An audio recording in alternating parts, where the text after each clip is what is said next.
What's going on, YouTube? Welcome back to another video. Today is going to be a reaction to a 2021 mock draft. This is 4.0 by USA Today, or For the Win. We're just going to be going through, I don't know if we're going to do all 60, but we're going to do at least the first round, maybe a few picks into the second. And this is not a final odds or final draft order because the NBA playoffs are still going on. But it should be kind of current, at least with the first teams eliminated from the NBA playoffs. I think it should have somewhere along the lines of the Wizards, Celtics, and then the Miami Heat updated. So we'll see how that works. But we're just going to get right into the video. And here you can see, if you want to learn more about odds for the lottery, at least from what I know, it goes down in percentage after pick 3. So the first 3 teams all have the equal amount of chance for the number 1 pick, and then it goes down for each team after that until the end of the lottery, which I think is pick 14. I'm not 100% sure. But with the first overall pick, this is a pretty obvious one. Houston Rockets select Cade Cunningham. Now this has him listed as a wing. He did play a lot of point guard, I think, for the Oklahoma State Sooners. So it'll be interesting to see what happens with him because they already have a starting point guard in Kevin Porter Jr. and a wing or a potential in Jae'Sean Tate and some other pieces that are younger players or prospects. But Cade Cunningham would definitely be the number 1 player on that team. He'd be the star because he is the number 1 projected pick, but he's also the best player in this draft. As you can see in these comparisons, those are really good comparisons. At least Luca and Ben Simmons are both all-stars. I'm not sure if Shea's won yet, but he's also a really good player. We'll see who's number 2. The Detroit Pistons selecting Jalen Suggs. Now, this is an interesting pick considering Suggs is also a point guard, and the Pistons selected Killian Hayes in last year's draft. I wonder if they're going to say anything about this. Here you go. That he really proved that he's able to play off the ball, which I do think he did, and so that means they're thinking he might play more of a shooting guard role for the Pistons with Killian Hayes running the point. But I do think those guys could be somewhere along the lines of like a Colin Sexton, Darius Garland duo, where both players are point guards, but one's going to play off the ball who's more of a scorer. And I don't know if Suggs is really that kind of player like Sexton that's just a scorer, a guy that can score at will, but he is a really good scorer. He's a really good passer as well. So it'll be interesting to see if they can still utilize his playmaking while he's at the 2. Magic taking Evan Mobley. I think this is a smart pick considering they traded away Vucevic, but they did get some players in return, which I think are along the lines of, who is it? Off the top of my head, I can't even think, but they still have Mo Bamba at center, so maybe they're just going to move on from Bamba and say we're going to take, I think he was the number 1 prospect going into college out of high school, so they're just going to say we're going to take the best player available, and we'll work things out as we move on in the season. This has the Oklahoma City Thunder at 4, which means that's where they're projected. Yeah, pretty much kind of where they're projected because their odds aren't 14%, so it means they're the first team out, which would give them the 4th overall pick in this draft. And that has them taking Jalen Green, who's another really good player. He's a guy that played in the G League, he skipped college, and he played really well. I think he was averaging somewhere around 20 points per game, and as you can see, he was the former World Cup MVP in the FIBA U17s, and in the G League, he played super well. I think his percentages might have been a little lower than people expected, but he was playing against NBA caliber players, and he was scoring close to 20 points per game, which is phenomenal, and I wouldn't be surprised if he gets some more talk to jump a player like Suggs if the team is right, just because I think he's more of a true shooting guard compared to what Jalen Suggs would bring to the Detroit Pistons. Pick number 5, the Cavaliers taking Jonathan Kuminga. The Cavs are in a really interesting spot. They have their point guard and shooting guard set in Garland and Sexton. They drafted Isaac Okoro last year. They traded for Jared Allen, so they really just need that power forward. I'm not sure if Kuminga can play that role and play that forward role, but he is 6'8". He could play a smaller sized power forward, or at least just spread the wing if they play with 2 small forwards pretty much. But as they're saying here, you can see he does have a lot of potential, and he did play really well in the G League as well. He's another guy that skipped college, and I think he had a pretty good season. Again, I'm not 100% certain on his stats or what they were, but I do think they were really good, and he played very well throughout the entire season. This has the Warriors getting the Timberwolves pick and taking Scottie Barnes. That is interesting. As you can see, his comparison is Draymond Green, which means he's a guy that can pass the ball, maybe a little bit undersized, but I know he does play forward, and he is 6'8", so he's pretty similar to what Draymond can bring. If he has the same passing, that could really help the Warriors down the line because they do utilize Draymond a lot. As we can see here, I'm just trying to read. This is my first time going through it. He did have a really good assist percentage, which is big, and that makes him very similar to Draymond Green with a 31.6%, which was second best among all high majors, so like Power 5 conferences, freshmen, which is really good, and that does, help that comparison to Draymond Green because he also plays really good defense. Number 7, the Toronto Raptors taking Keon Johnson. Now, this is a guy I don't know too much about. Him and I think his other Tennessee teammate, I'm not 100% sure on his name. I'm not really good with them. I haven't watched a lot of their tape or at least seen them a lot in college, so I'll have to learn more on this. But as it says here, he is still a very raw player, but he is talented and explosive, which is what you like to see out of a wing, especially a young one. And who does this have? This has the Toronto Raptors, who I guess could use that small forward. I mean, they have OG Anunoby. I don't really know what they need. I think the Raptors are in a really good spot. I don't know what happened with them this year. Maybe they just need some more development for their bench. They had a few younger guys playing consistent minutes, and they dealt with injuries for a lot of the season. So maybe this could help to get just an explosive player, even if he's not going to bring a ton of talent year one, at least in the future. And if he progresses as the season goes on, that would really help. Here we have Jaden Springer, his Tennessee teammate, going to the Orlando Magic.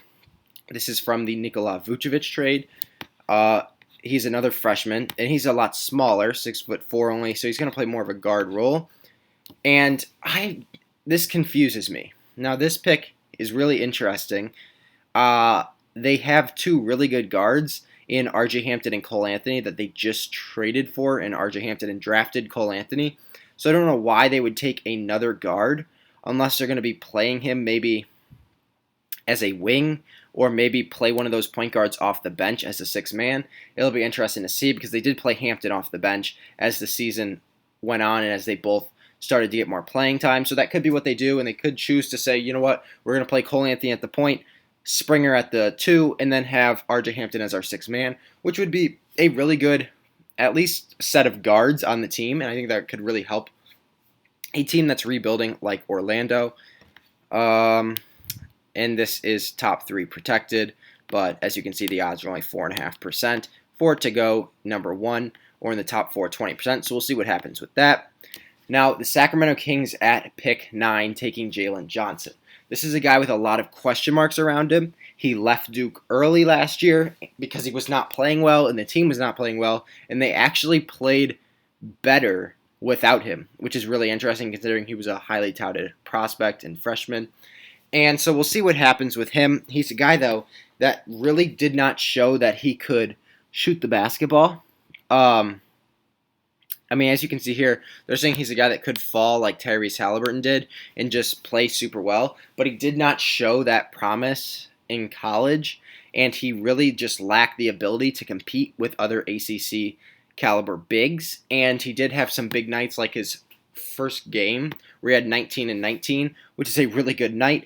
We'll just have to wait and see on him if he can develop that offensive game, because I do think the rebounds and because of his size, his athleticism, I do think he'll be able to get boards pretty easily and maybe even dish out the ball, but we'll have to see that offense for him to be drafted in the top 10 and worthy of that kind of pick. Number 10 is Davion Mitchell. Now, he is a guy that kind of shot up boards pretty late as we neared closer to the NCAA tournament. He played pretty well. As you can see, he was a breakout star of the NCAA tournament. And for the Pelicans, that would help because Eric Bledsoe was not good this past season. So getting another guard that can shoot the basketball as well as be a playmaker would really help that team. Pick 11 here is the sophomore forward, Kai Jones. He plays more of a center role, and I do like that comparison to Jackson Hayes, considering they were both right around the same time. I think Jackson Hayes was there a year before Kai Jones was.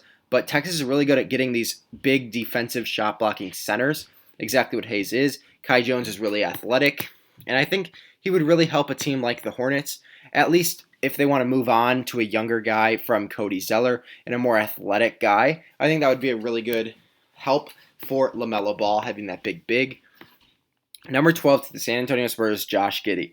This guy just emulates Spurs basketball. I really like this pick. I think he's a perfect system fit and somebody that Greg Popovich and staff could help to develop, maybe to the NBA type game.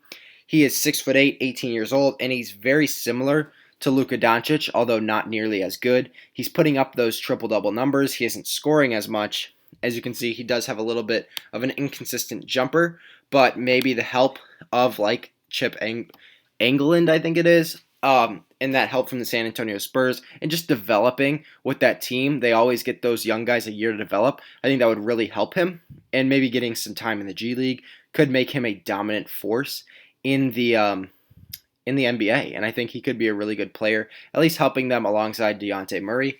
I think he could be a really good pick, at least system fit for the San Antonio Spurs. 13 to the Pacers, Moses Moody. I do not know much about him, but he obviously did not play well in the NCAA tournament. Arkansas did not play well as one of the top seeds. They just really had trouble shooting the ball. But as you can see here, he did play well throughout the season, shooting the basketball, which makes him a lottery pick. 14 to the Warriors, Cam Thomas. This is another guy that just fits the system of the Warriors. This is actually their second pick. But Cam Thomas is a freshman. He was really good at scoring the basketball. As you can see, scored 23 points per game. He was a little inefficient at times, but I think just playing off that bench role for the Warriors, maybe a player alongside Jordan Poole, just having two guys like that can dominate the game at any time and take over. I don't know how well he'd play alongside Jordan Poole. It would be interesting to see, but those are two guys that I think are pretty similar, maybe not in their abilities, but play style. 15, first pick out of the lottery, we have Usman Garuba. I don't think this pick would actually go to the Wizards. I think it would go to the Heat because they were eliminated first, but I'm not 100% sure on that. Usman Gruber, though, I know is a very raw player. As you can see in the EuroLeague playoffs, he put up 24 and 12, which is really good. But he's a guy I know is just kind of raw, and he has to develop, but he has a really high ceiling. And at 6'8", I thought he was a little bit bigger. He does have a 7'3" wingspan, which is really good for defense. Corey Kissbert to the Celtics. I'm trying to think. I feel like this would be a pretty good fit. Just getting another scorer. Kind of similar to like a Duncan Robinson that you're just relying on him to shoot. He doesn't need to play make. He's just such a good player. As you can see, he shot 40% from beyond the arc in his college career over 4 seasons for Gonzaga, which is phenomenal. I think he's a guy that could develop and transfer pretty well to the NBA game. Just being asked to shoot the ball or even be used as a decoy at times, I think would be really beneficial to any NBA team. 17 is Franz Wagner. This is a guy that I think is a little overrated, albeit I don't know much about him. I don't know too much. I've just seen him play in a lot of games, and I don't think he lived up to and some people are having him in the top 10. I just don't think he's lived up to that potential. I think his traits have pushed him to this level, but I don't know if he's really deserving it just based on how he played. He's a really good defensive player. I know that for sure. But as you can see here, it's just he fits the bill and checks every box as a two-way player. But can he show that offensive prowess and be able to compete at the offensive end on a consistent basis? I don't know if he has that ability. Rocco, I'm not even going to say that last name here, at 18 to the Thunder. I don't know much about him, but I do know the Thunder are good at developing young prospects, similar to Alexei Pukovetsky. We'll see how he plays. 6'9", though, and it's looking like he does play wing a little bit, as they said. That would be very interesting to see because he looks in the picture like he has the strength to post up, but if he has a shot, that would be a really good fit. 19 to the Knicks, Sharif Cooper. This is a pick that I really like. I think Sharif Cooper is a little bit underrated because he did not play an entire season, and he played for Auburn, who was a little bit lower of a team, but he was a guy that was consistently going up for a double-double every night, points and assists. He was playing really well. He is so good at handling the ball, and he is very quick, which is very good for a player of his size, considering he's only 5'11". I'd like to see how he transfers that to the NBA, because it'll be interesting, and your speed isn't as much of a factor because everyone's that fast and everyone's that good. But he's a guy that I think would be a very good fit on the Knicks off the bench. Trey Mann is a guy that played extremely well in the NCAA tournament for Florida. I don't know if he played very well his freshman season, but as it says here, he did have a really good improvement from his freshman to sophomore season.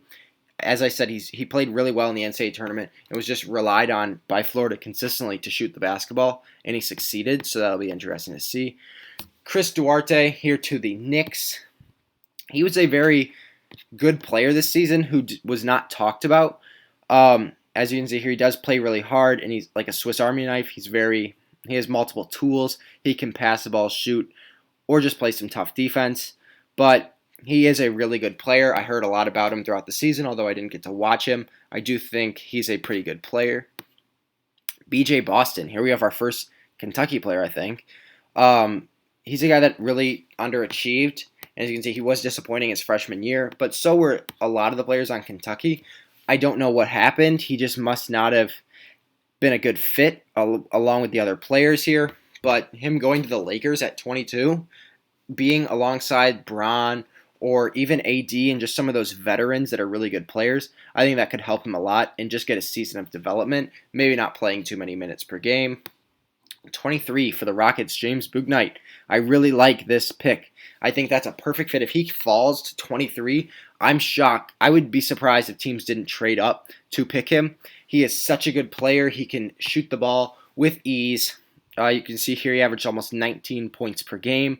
Although he didn't play that well in the tournament, though, he was a really good player throughout the regular season, which I really like, and I think he improved a lot from his freshman to sophomore year, so we'll see if that can happen as he transitions to his rookie season in the NBA. Isaiah Jackson, another Kentucky player. Now, he's a guy that's really good on defense, and he's a very raw player. I heard a lot of people saying he's going to take years to develop. Maybe not years, but maybe 1 or 2 seasons to develop to the NBA.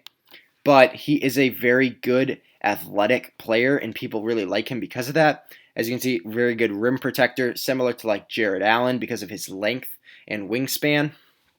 I would like to see how he transitions. I'm not 100% sold on him. He might need another year of development at Kentucky, which I wouldn't be surprised if he takes, but we'll have to see how that plays out. 25 to the Clippers, Ayo Dosunmu. I love this pick. Now, Dosunmu is a playmaking guard who can also score really easily. He played against some of the toughest competition in the NCAA this past season, and every single game he was a factor. It's not like one team was able to shut him out. He was being doubled, and he still found ways to lead Illinois to a win. This is a phenomenal pick. I just love this pick. The Clippers are a very veteran team. As we can see, they just lost to the Mavericks, so they're down 3-2, and I will be making a video on that later tonight or tomorrow, so stay tuned if you want to learn more about that. But they need some younger players. They need some playmaking off the bench, guys who can get their own shot but also pass the ball. I also think they would be a really good fit on the Mavericks, but to the Clippers, I really like this pick. I'm a big fan. Zaire Williams, he was a really touted prospect, and as you can see here, he's another one of those high school stars who fell. They were actually pretty good with these picks, with Michael Porter Jr., who they just took a chance on because he didn't play much. Bull, who was a highly touted high school prospect who played well in college but also just had injury concerns. RJ Hampton, who they did trade, so I don't know if that should be a big point here, but he was a high prospect. We'll see if Zaire Williams can play better than he did his freshman season. He's really athletic. As you can see, he passes the eye test with flying colors. We'll just have to see if that can match up to the NBA game and if he can just prove that this past season for Stanford was a fluke. Next, we have Miles Mcbride out of West Virginia. Again, I don't know too much about him, but they're saying he's a really good defender, which is always good, especially for a team that's going to be competing like the Brooklyn Nets. Just get some more defense out there. It's, never a bad thing. 28, Trey Murphy. Now, this is a guy I know literally nothing about. I've never even heard of him, but let's see. As they say, Daryl Morey really likes players who can drive to the basket and be a play around the rim, but also can shoot some more outside shots. He is a sharpshooter at 6'9", which a lot of teams will like because that's the way the NBA is changing. It'll be really interesting to see. He might be a good fit. He sounds like a good fit on paper. 29, Jared Butler. Now, this is a guy that I feel like has dropped a little. I heard some people talking really highly of him at the beginning of the season, or at least towards the beginning or middle of the college season at least. And he's just a guy that plays really well, plays good team basketball. And so here to the Suns, I think that'll always help, especially being mentored by Chris Paul. Nah'Shon Hyland to the Jazz here. I know nothing about this guy either, but let's see how this is. Apparently he's a really good shooter. He's an underrated prospect. And for the Jazz team that shoots the most threes in the league, that would really help them. Here we are in the second round. I'm just going to look for players that stand out. At 33 to the Magic, Greg Brown, getting another top high school prospect will always help a team, especially if he can develop. He didn't have that great of a season for Texas, but I think that could change very easily. Josh Christopher to the Thunder, another top prospect. If they can develop him, that would be a steal at 35. I love to see Luca Garza going at 37. I think he should be a little bit higher up, but I think there's questions about his strength in game transitioning to the NBA level. Is there anyone else that I really like? Charles Bassey's a guy that I'm really high on. I think he should be a first-round pick. I think his game transitions really well to the NBA, and he's similar to that Luca Garza role. Can his game transition? I think it can, but that's a lot of questions. Nehemiah Keita is really just being drafted for his size. I think he is a very overrated prospect, and I don't think he should be anywhere near the top 60. I think he should be an undrafted free agent and just play his way. If he can play well in the G League, good for him, but I don't think he should be drafted. I think there's better players. Herb Jones is a guy that would be a steal here to the Nets. He's a do-it-all type center, which is very interesting. Or power forward. He can pass, he can shoot, he can drive. He's a guy that I really like on the offensive end, and I think he plays really good defense as well. Jason Preston, what a story that would be if he can get some minutes with the Pistons. He's just a guy that you have to like. Max Asmus, a guy that just shot up boards in the NCAA tournament. He played really well against the top teams of the nation, leading Oral Roberts to, I think, a Sweet 16, if not an Elite 8 run. And another guy for the Thunder, if they can just develop him, they could be stacked, even 2 years from now. I really like the Thunder.